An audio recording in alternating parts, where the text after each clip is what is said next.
अस्सलाम वालेकुम। आज हमने न्यू टॉपिक स्टार्ट करना है, प्रोबेबिलिटी डिस्ट्रीब्यूशन और नॉर्मल डिस्ट्रीब्यूशन के बारे में पढ़ना है। अब हमारे पास बेसिकली हमने फर्स्ट चैप्टर में देखा था रैंडम वेरिएबल दो तरह के होते हैं, एक हमारे पास डिस्क्रीट रैंडम वेरिएबल होता है और एक कॉन्टिन्यूस रैंडम वेरिएबल होता है। तो इसी तरह से डिस्क्रीट रैंडम वेरिएबल की डिस्ट्रीब्यूशन होगी डिस्क्रीट प्रोबेबिलिटी डिस्ट्रीब्यूशन और कॉन्टिन्यूस रैंडम वेरिएबल की डिस्ट्रीब्यूशन कॉन्टिन्यूस होगी। अब देखें, अब all probability distributions can be classified as discrete probability distribution or a continuous probability distribution depending upon whether they define probabilities associated with discrete variable or continuous variable। अब आपको पता है discrete variable क्या होता है, कंटिन्यूस वेरिएबल क्या होता है। डिस्क्रीट होता है जो आइसोलेटेड पॉइंट्स लेते हैं आपके डाटा में होता है।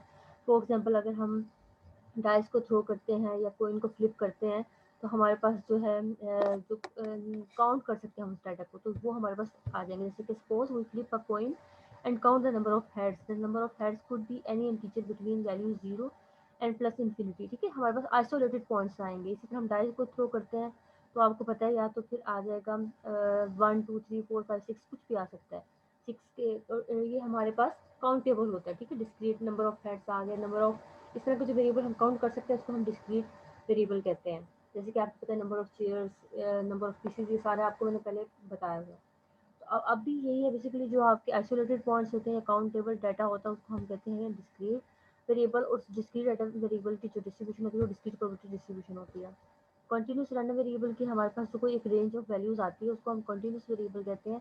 या पॉइंट्स में डाटा आता है जिसको हम मेजर कर सकते हैं, वो हमारा कॉन्टिन्यूस वेरिएबल होता है। तो उसकी डिस्ट्रीब्यूशन कॉन्टिन्यूस वेरिएबल होगी, कॉन्टिन्यूस प्रोबेबिलिटी डिस्ट्रीब्यूशन होगी। अब बेसिकली हम डिफरेंशिएट करते हैं। Basically a probability distribution is a formula और a table used to assign probabilities to each possible value for random variable X. ठीक है, ये प्रोबेबिलिटी डिस्ट्रीब्यूशन बता रही हूँ कि एक तरह से फार्मूला होता है या टेबल होता है जिसके हम हर जो है पॉसिबल वैल्यू रैंडम वेरिएबल को असाइन करते हैं। A probability distribution may be either discrete or continuous. A discrete probability distribution that x can assume on countable, यानी कि आपको बताया था अभी डिस्क्रीट में जो काउंटेबल होंगे आपके पॉइंट्स उनको इंक्लूड करता है सिर्फ number of values, while the continuous distribution means that can assume one of an infinite uncountable number of different values। इसमें हम मयर कर सकते हैं लेकिन उसको हम एग्जैक्ट काउंट नहीं कर सकते हैं अपने जो। नेक्स्ट हमारे पास प्रोबेबिलिटी डिस्ट्रीब्यूशन होती है डिस्क्रीट में बायनोमियल, ज्योमेट्रिक और पाइथन। ये हमारे पास कॉमनली यूज जो है डिस्ट्रीब्यूशन है, लेकिन बायनोमियल जो है मोस्ट फ्रिक्वेंटली यूज इसमें होती है। बायनोमियल डिस्ट्रीब्यूशन में हमारे पास दो पॉसिबल आउटकम्स होते हैं, यानी कि सक्सेस एंड फेलियर। ठीक है, नेक्स्ट आता है कंटिन्यूस प्रोबेबिलिटी डिस्ट्रीब्यूशन। इसमें भी हमारे पास डिफरेंट डिस्ट्रीब्यूशन है, यूनिफॉर्म, नॉर्मल, एक्सपोनेंशियल, डिफरेंट है, लेकिन मोस्ट कॉमनली यूज इसमें नॉर्मल डिस्ट्रीब्यूशन होती है। नॉर्मल डिस्ट्रीब्यूशन की शेप इसमें होती है बेल शेप। ठीक है, लेकिन बेल बनी हुई है ना, तो बेल शेप डिस्ट्रीब्यूशन होती है नॉर्मल डिस्ट्रीब्यूशन बेसिकली हमारे पास। अब इसमें इसका कर्व भी देख लिया और हमने ये देख ली कि किस तरह की डिस्ट्रीब्यूशन है, कौन से वेरिएबल की होती है। अब नेक्स्ट हम अपनी बुक पे जाते हैं, बुक से नॉर्मल डिस्ट्रीब्यूशन के बारे में देखते हैं। The normal distribution probability distribution which is considered as a cornerstone in the modern statistical theory which is considered Abraham मोवेयर। अब आपको ये चीज़ें याद करने की जरूरत नहीं है, बस आपने ये थोड़ा सा देख लेना, इसको पढ़ लेना है। लेकिन आपने ये एमसीक्यूज में पूछा जा सकता है कि नॉर्मल डिस्ट्रीब्यूशन का दूसरा नाम क्या है, तो इसका दूसरा नाम होता है गॉसियन डिस्ट्रीब्यूशन। ठीक है, ये गॉसियन डिस्ट्रीब्यूशन आपने इसका नेम देख लेना है। ये आपके पास जो है नॉर्मल डिस्ट्रीब्यूशन का पीडीएफ होता है और इसकी रेंज होती है -इन्फिनिटी टू +इन्फिनिटी, और इसके दो पैरामीटर होते हैं, म्यू और सिग्मा। ठीक है, ये देखिए, ये म्यू और सिग्मा इसके दो पैरामीटर होते हैं। म्यू जो है वो -1 -इन्फिनिटी से +इन्फिनिटी कुछ भी वैल्यू ले सकता है, लेकिन सिग्मा जो है वो ग्रेटर देन जीरो ही होता है, हमेशा पॉजिटिव वैल्यू लेगा, नेगेटिव वैल्यू नहीं लेता है वो। और सेकेंडली ये बात रखनी है कि याद कि आपके जो है सम ऑफ प्रोबेबिलिटीज हमेशा आपके पास वन होता है, चाहे वो डिस्क्रीट हो चाहे वो कंटिन्यूस डिस्ट्रीब्यूशन हो, उसका जो सम होता है वो वन के इक्वल। और रेंज -इन्फिनिटी टू इन्फिनिटी, क्योंकि ये आपके पास एक कंटिन्यूस इंटरवल चल रहा होगा। डिस्क्रीट होता तो इसमें आइसोलेटेड पॉइंट्स आते, लेकिन इसमें जो है जैसे कि बाइनोमियल डिस्ट्रीब्यूशन अगर होता तो यहाँ पे 0 1 2 3 4 5 6 इस तरह से वैल्यूज लिखी हुई होती हैं, लेकिन यहाँ पे एक्स कुछ भी वैल्यू जूम कर सकता है -इन्फिनिटी टू +इन्फिनिटी के दरमियान में। और जो है नेक्स्ट इसके बाद इसकी जो है शेप पे क्या इफेक्ट आता है म्यू और सिग्मा से। अगर आप जो है म्यू को इंक्रीज करते जाते हैं, देखिए म्यू 2 था, यहाँ पे 4 हो गया, यहाँ पे म्यू इंक्रीज करते जाएंगे तो इसकी जो है बेसिकली सेंटर चेंज होता जाएगा। इसकी यहाँ पे था लोकेशन, फिर नेक्स्ट मूव कर गया, नेक्स्ट मूव करता जाता है लोकेशन। और सिग्मा के चेंज करने से यानी कि सिग्मा के ज़्यादा करने से आप देखेंगे इसकी शेप थिकनेस पे इफेक्ट होता है। यहाँ पे सिग्मा जब छोटा है तो ये मोर पीक है, सिग्मा बड़ा हो गया तो ये स्कैटर हो गया, सिग्मा उससे बड़ा हो गया तो मोर स्कैटर हो गया। बेसिकली मैंने हमारा सिग्मा जो होता है स्टैंडर्डाइजेशन कि हमने मयूर ऑफ जो है डिस्पर्जन में पढ़ा था, तो ये डिस्पर्जन के बारे में बताता है जितनी वैल्यू स्कैटर होते हैं, जितनी बड़ा होता जाता है सिग्मा इसका मतलब है स्कैटर ज़्यादा होता जा रहा है, जितना सिग्मा की वैल्यू छोटी होगी इसका मतलब आपकी वैल्यूज़ क्लोज हैं अपने मीन के। ठीक है, नेक्स्ट इसके बाद इसकी एग्जाम्पल करते हैं एसपीएसएस पे। एसपीएसएस पे सोल्व करने से पहले आपको इसको 2-3 फार्मूलाज हैं वो देख लेना है। जैसे कि अगर आपके पास रिजल्ट आता है probability of X less than equal to A आपने काउंट करना है। यहाँ पे जी तो स्टैंडर्ड नॉर्मल वेरिएबल है, लेकिन आपको आपकी जो बुक में वो एक्स के फॉर्म में ही होगा। Probability of X less than equal to A आपको अगर गिवन है फॉर एग्जाम्पल, आपका जो बेसिकली आपने जब इसको लिखना है तो probability of X less than equal to A कर आपको कहते हैं। अगर ग्रेटर देन के लिए कहते हैं तो probability of X greater than equal to A करेंगे। अगर बिटवीन का केस कहते हैं तो इस तरह से लिखेंगे। नेक्स्ट यहाँ से आपने इस तरह नहीं लिखना, आपने एसपीएसएस में जस्ट डाटा एंटर करना है और वो उसका रिजल्ट आ जाएगा। लेकिन याद रखना अगर लेस देन के लिए है तो एग्जैक्ट जो एसपीएसएस वैल्यू देगा वो लिख देनी है। अगर ग्रेटर देन के लिए कोई चीज़ फाइंड कर रहे हो तो वो 1 में से रिजल्ट को माइनस करना तो फिर आएगा।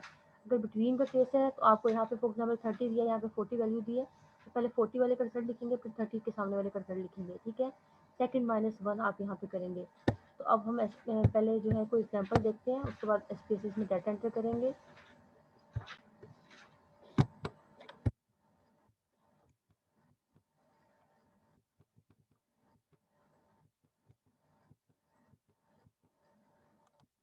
पेज नंबर 367 पे हमारे पास एग्जांपल है 9.7। A random variable x is a normal distribution। हमारे पास x जो है नॉर्मल डिस्ट्रीब्यूशन से लिया गया जिसका मीन 50 है, सिग्मा स्केयर 25 है। फाइंड द, अब आपको पता है दो पैरामीटर होते हैं नॉर्मल डिस्ट्रीब्यूशन के, उन्होंने उन दोनों की वैल्यूज बतानी है। नेक्स्ट क्या कहा है, फाइंड प्रोबेबिलिटी नंबर ए में आपने क्या फाइंड करना है, that it will fall between 0 to 40, यानी कि बिटवीन के केस में आपने प्रोबेबिलिटी फाइंड करनी है 0-40 के दरमियान में। सेकंड केस में 55 और 100 के दरमियान में फाइंड करनी है।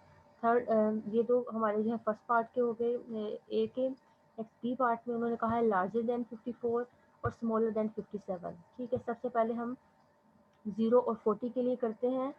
अब ऐसा करते हैं कि हम जो अननोन वैल्यूज हैं वो सारी पुट कर देते हैं, 0, 40, 55, 100। ये ऐसे केसेस में हम पहले रैंडम वेरिएबल एक्स एंटर करते हैं।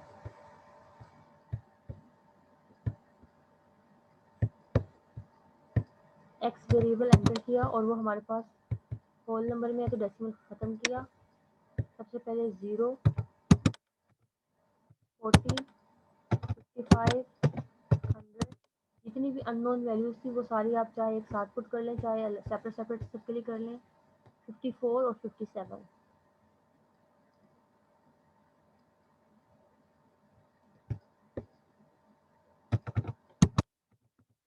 ये सारी एंटर करने के बाद हम गए इसकी कमांड भी मैं आपको दिखा दूँ। अगर आप देखें बिटवीन का केस ये फॉर एग्जांपल कर रहे हैं 0 to 40 के दरमियान, तो probability of X less then 40 करेंगे पहले, minus probability of X less then 0 करेंगे। पहले सेकंड वाला केस, उसके बाद फर्स्ट वाला केस आ जाएगा। इसके सामने जो रिजल्ट एसपीएसएस देगा वो लिख दिया, जो इसके सामने रिजल्ट एसपीएसएस ने दिया वो लिख दिया। इन दोनों को सब्ट्रैक्ट किया तो हमारे पास ये रिजल्ट आ जाएगा। सबसे पहले ट्रांसफॉर्म पे गए, कंप्यूट वेरिएबल, टारगेट वेरिएबल में पी लिख के प्रोबेबिलिटी फाइंड कर रहे हैं, फंक्शन ग्रुप में CDF and centre CDF, normal distribution CDF, और उसके बाद ये चीज़ें हमने मूव की सारी और ओके कर दिया। अब आपको भी मैंने बताया था कि लेस देन के लिए होगा तो एग्जैक्ट जो वैल्यू देगा स्पेसिस वही लिख देनी है। ग्रेटर देन का केस होगा तो आपने 1 माइनस प्रोबेबिलिटी ऑफ एक्स करना है, यानी कि जो स्पेसिस वैल्यू देगा उसको 1 में से माइनस करना है।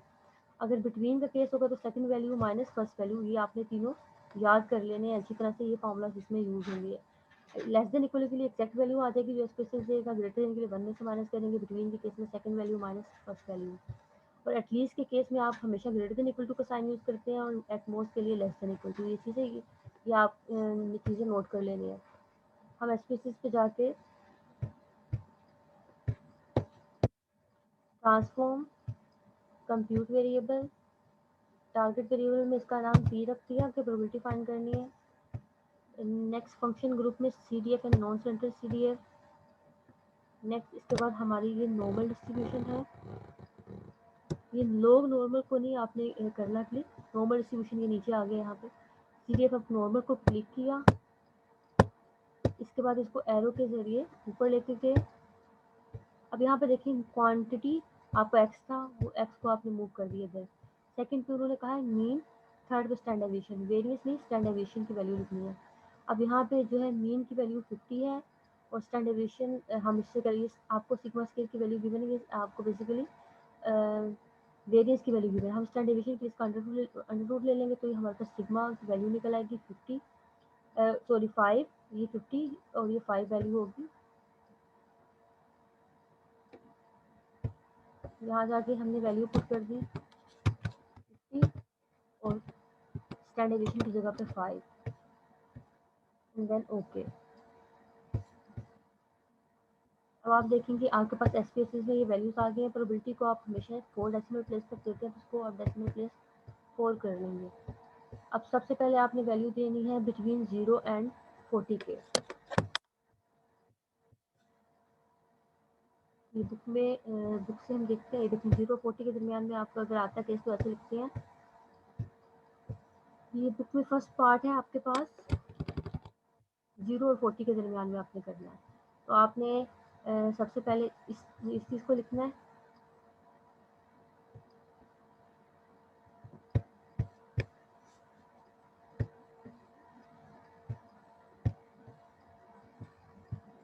Probability of 0 less than equal to X less than equal to 40, ये आपने प्रोबेबिलिटी कैलकुलेट करके देनी है। और आपको मैंने बताया था क्या आता है सेकंड केस माइनस फर्स्ट, यहाँ पे आ जाएगा probability X less than equal to 40 minus probability X less than equal to 0। अब जो वैल्यू 40 के सामने एग्जैक्ट आ रही है वो यहाँ पे लिख देंगे 0.0228, नेक्स्ट वैल्यू 0 थी। अब इसको सिंप्लीफाई किया तो हमारे पास ये रिजल्ट आ जाएगा 0.02228। सेकंड केस आपका था यहाँ पे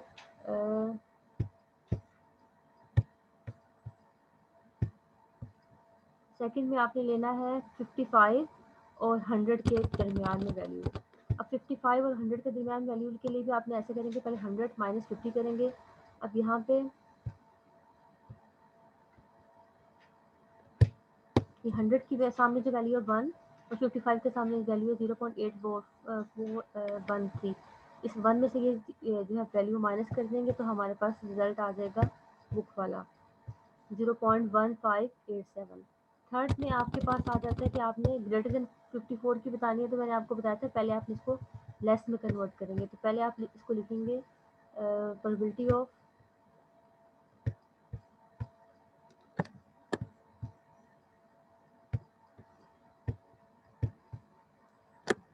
probability X greater than equal to 54 को आप लिखेंगे 1 minus probability X less than equal to 54। अब ये जो आपकी 54 के सामने वैल्यू आ रही है वो माइनस कर देंगे 1 माइनस 0.781।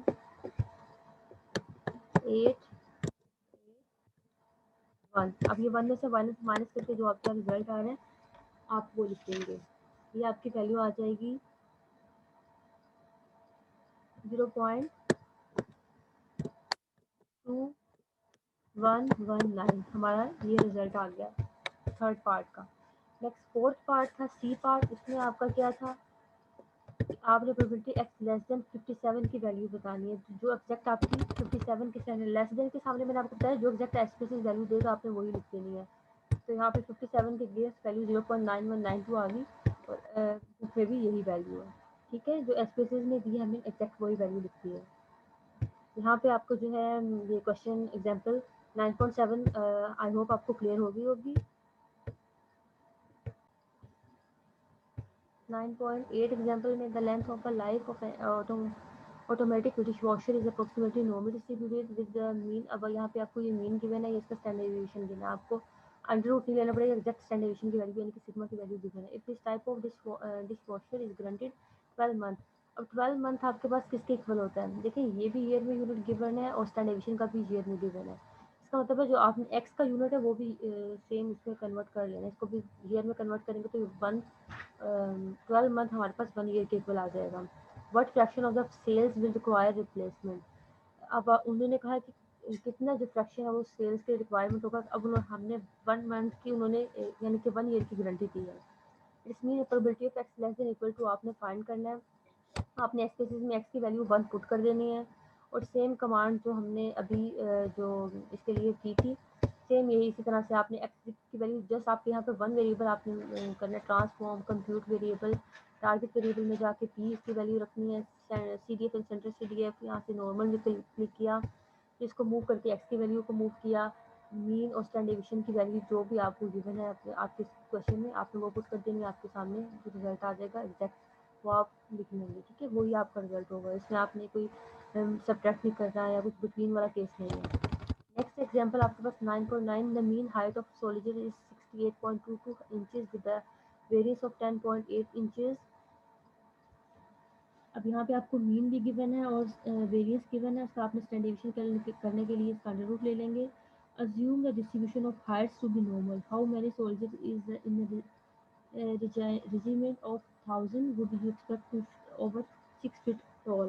अब इसमें आपने जो है बेसिकली देखें ये आपका इंचेस में गिवन है, ये भी इंचेस में गिवन है और आपका जो नेक्स्ट आपने 6 फीट के लिए निकालना है, ग्रेटर देन 6 फीट करेंगे ना, ओवर ओवर का मतलब होता है ग्रेटर देन 6 फीट करेंगे तो इस 6 फीट को भी आपने इंचेस में कन्वर्ट करना है। तो अभी इंचेस में कन्वर्ट करने के लिए आपको क्या करना पड़ेगा,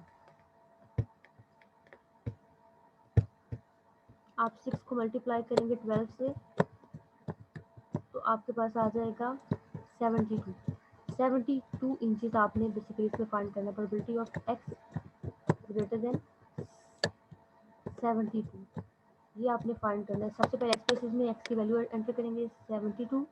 नेक्स्ट इसके बाद आपने जो मीन और स्टैंडर्ड डेविएशन यहाँ से लिख लेना है और सेम वही कमांड आपने यूज़ करके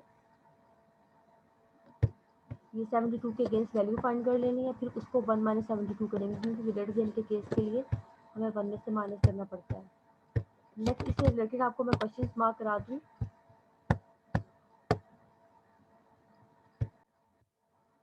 एक्सरसाइज के भी आपने ट्रू फॉल्स और एमसीक्यूज देख लिखने हैं जो आपके इससे नॉर्मल डिस्ट्रीब्यूशन से रिलेटेड होंगे वो कर लेंगे, बाकी डिस्ट्रीब्यूशन वाले आपने नहीं करने हैं।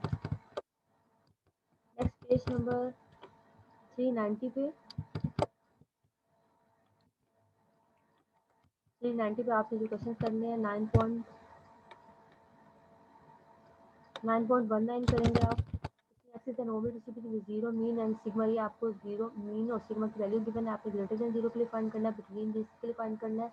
तो आपने एक्सप्रेशन में 0, 0.2 और 1.8 वैल्यू एंटर कर लेंगे। नेक्स्ट आपने जो सारी कमांड्स जो है ये वाली इन कमांड्स को रिपीट करेंगे, transform compute variable target variable में P centre C D F, next normal distribution और यहाँ पे मीन एंड डेविएशन की वैल्यू पुट करेंगे और एक्स वेरिएबल को मूव कर देंगे तो आपके पास सारे रिजल्ट्स आ जाएंगे। अगर वो लेस देन के लिए है तो एग्जैक्ट वैल्यू, और ग्रेटर देन के लिए तो 1 में से माइनस करेंगे, बिटवीन के केस तो second value minus first value करके आप कैलकुलेट कर लेंगे। उसके बाद आता है 9.19 का बी पार्ट, इसको भी आपने मीन की वैल्यू गिवन है, स्टैंडर्ड डेविएशन की वैल्यू गिवन है, तो आपने बिटवीन के केसेस फाइंड करने हैं, तो ये आप एंटर कर लेंगे स्पेसिस में एक्स की वैल्यूज ये दोनों वैल्यूज एंटर कर लेंगे और इसके कॉरस्पॉन्डिंग अपनी आपकी जो वैल्यू आ जाएंगी स्पेसिस में उनको सब्ट्रैक्ट करके आपके पास रिजल्ट आ जाएगा। नेक्स्ट है 9.20 अनोवा डिस्ट्रीब्यूशन हैज़ मीन, आप इसमें भी मीन और सिग्मा की वैल्यू गिवन है, आपने जो है फ्रॉम यानी कि बिटवीन का केस है 10 to 13.5 फाइंड कर लेंगे, फिर 11.4 to 14.2 तक ये भी बिटवीन का केस है, सारी वैल्यूज आप फाइंड कर लेंगे और सब्ट्रैक्ट करके रिजल्ट आ जाएगा। नेक्स्ट है 9.21, अब ये इस तरह से गिवन है, अब ये याद रखना जो हमारे नॉर्मल डिस्ट्रीब्यूशन में फर्स्ट वेरिएबल होता है वो म्यू की वैल्यू यानी कि गिवन है, इस तरह से भी लिखा हो एक्स इज नॉर्मल डिस्ट्रीब्यूटेड, ये जो फर्स्ट वैल्यू है ये म्यू होती है, सेकंड वैल्यू वेरियंस होता है। अब वेरियंस हमने स्टैंडर्ड डेविएशन यूज़ करना होता है, वेरियंस नहीं यूज़ करना होता, इसका हम अंडर रूट ले लेंगे। ठीक है, ये म्यू की वैल्यू आ गई, ये सिग्मा की वैल्यू आ गई। नेक्स्ट आपने जो है एक्स की वैल्यू ये पुट करनी है, उसके कोरस्पॉन्डिंग म्यू और सिग्मा की वैल्यू पुट करके वो सारी कमांड यूज़ करके आपका आ जाएगा रिजल्ट। चाहे सेपरेट हर एक केस के लिए करें या फिर सारी वैल्यू एक्स की पहले एंटर कर लें, उसके कोरस्पॉन्डिंग आप करते जाएँ। ग्रेटर देन के लिए आपने 1 में से माइनस करना होगा, जो भी रिजल्ट 76 के सामने होगा। सिमिलरली 124 के सामने जो रिजल्ट होगा वो 1 में से माइनस करेंगे, लेकिन लेस देन के लिए एग्जैक्ट जो वैल्यू आएगी इनके सामने वही पुट कर देंगे। बिटवीन के केस में भी सेकंड के सामने वाली वैल्यू माइनस फर्स्ट के सामने वाली वैल्यू आप करते ही कर लेंगे। नेक्स्ट 9.22 करना है आपने, इसका बी पार्ट करेंगे। इसमें आपने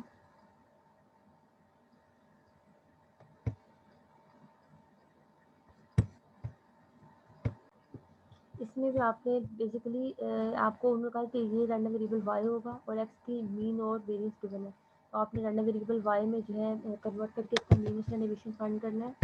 तो ऐसे करेंगे हम। अगर हम इसका मीन निकालते हैं वाई बार, तो वो हमारा हो जाएगा 5 x bar plus 10।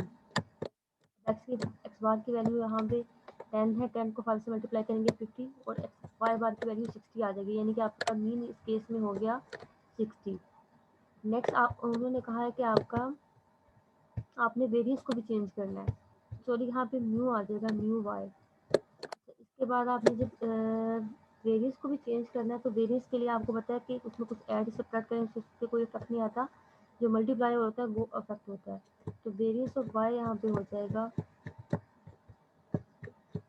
25 variance of x. Variance of x आपका यहाँ पे 25 है, 25 को 25 से मल्टीप्लाई करेंगे, जो भी वैल्यू आ जाएगी वो वेरिएंस ऑफ वाई हो जाएगा। उसका अंडर रूट ले लेंगे तो आपके पास एक्स सिग्मा एक्स की वैल्यू आ जाएगी।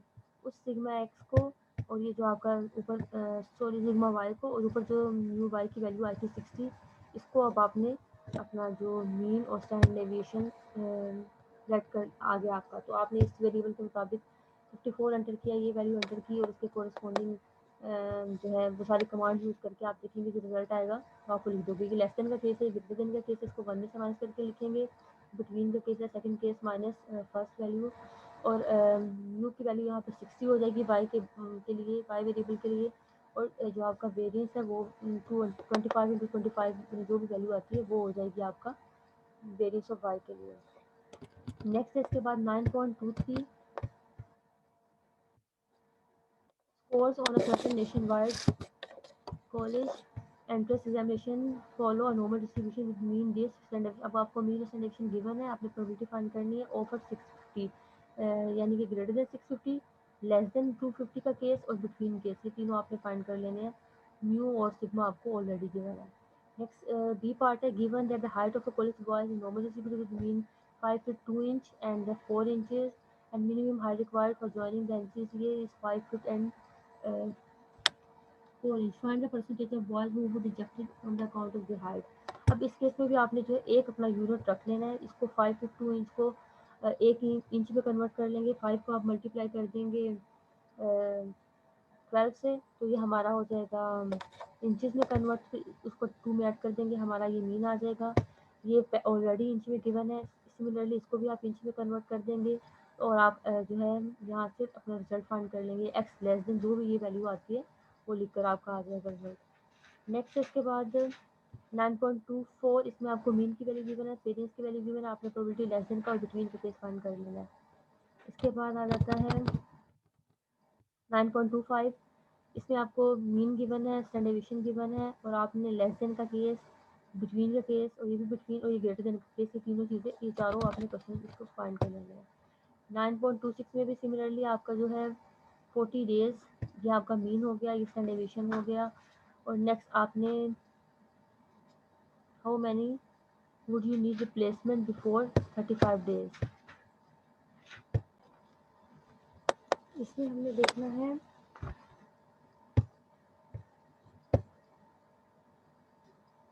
35 डेज एंड आफ्टर 46 डेज। जो है बिफोर 35 डेज के लिए less than probability of X less than equal to 35 find करेंगे और आफ्टर के लिए probability of X greater than equal to 46 आप फाइंड कर लेंगे। इस केस में आपने दो ये जो है चीज़ें फाइंड करनी है। नेक्स्ट इसके बाद आते हैं आपके पास बी पार्ट, इसमें भी आपको ये मीन गिवन है, ये सिग्मा गिवन है। नेक्स्ट आपने एस्टिमेट करना है longer than greater then 17 minutes, less than 10 minutes between these. अब ये भी आपको मिनट्स में गिवन है, सारी आपको जो है सेम यूनिट में गिवन है, तो आप इसको इजीली फाइंड कर लेंगे, लेस देन ग्रेटर देन और बिटवीन करके।